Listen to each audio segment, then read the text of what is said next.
तो hello guys, welcome back to channel. तो आज हम म्यूचुअल फंड के बहुत ही इंपॉर्टेंट चीज, म्यूचुअल फंड क्या होता है कि म्यूचुअल फंड वो होता है कि हम वो बंदे से पैसे लेता है, इन्वेस्टर से पैसे लेता है और वो क्या करता है, इन्वेस्ट करता है, स्टॉक्स में इन्वेस्ट करता है, बॉन्ड्स में इन्वेस्ट करता है, एसेट्स में इन्वेस्ट करता है। तो जो इन्वेस्टमेंट करता है वो क्या करता है, फंड मैनेजर करता है, उसके जो फंड मैनेजर होता है उसको इन्वेस्ट करता है। तो उस कैटेगरी, उसके बेसिस पे दो तरह के फंड होते हैं, एक होता है रेगुलर, एक होता है डायरेक्ट फंड। रेगुलर फंड वो होते हैं जिसके बीच में क्या आ जाएगा ना, एक एजेंट आ जाएगा।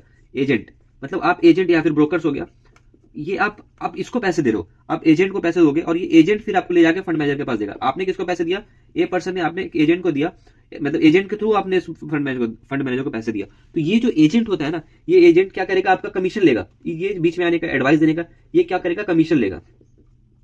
तो ये क्या करेगा, कमीशन चार्ज करेगा।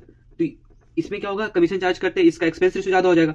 एक्सपेंस रेशियो वो होता है जो हम कंपनीज को देते हैं, तो एक्सपेंस रेशियो क्या होगा, हाई होगा।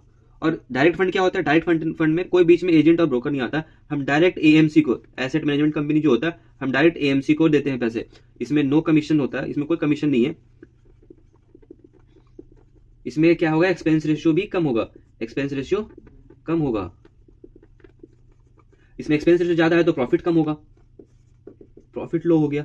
और इसमें क्या होगा, प्रॉफिट ज्यादा होगा। तो हमेशा आपको क्या करना है, हमेशा आपको ध्यान रखना है कि आपको डायरेक्ट प्लान में ही इन्वेस्ट करना है, कभी भी रेगुलर फंड में इन्वेस्टमेंट नहीं करना है। आप कभी म्यूचुअल फंड खोलोगे तो आपको डायरेक्ट फंड और इनडायरेक्ट रेगुलर फंड दिखेगा, आपको डायरेक्ट फंड ही चूज करना है, आपको डायरेक्ट एएमसी में चूज करना है। और बाकी फंड से जितने भी रिलेटेड चीजें मैं आपको अपने यूट्यूब चैनल पर आप देख सकते हो, मैंने लॉन्ग में अच्छे से डिस्क्राइब किया है कि किस किस चीज को ध्यान रखना है। तो ये एक फंड मैनेजर के बेसिस पे रेगुलर फंड और डायरेक्ट फंड दो चीज होता है। तो ये वीडियो में कंप्लीट ये था। ठीक है, तो इस चीज का हमेशा ध्यान रखना है आपको, डायरेक्ट और रेगुलर फंड। चलिए, इस वीडियो में इतना ही। Bye bye.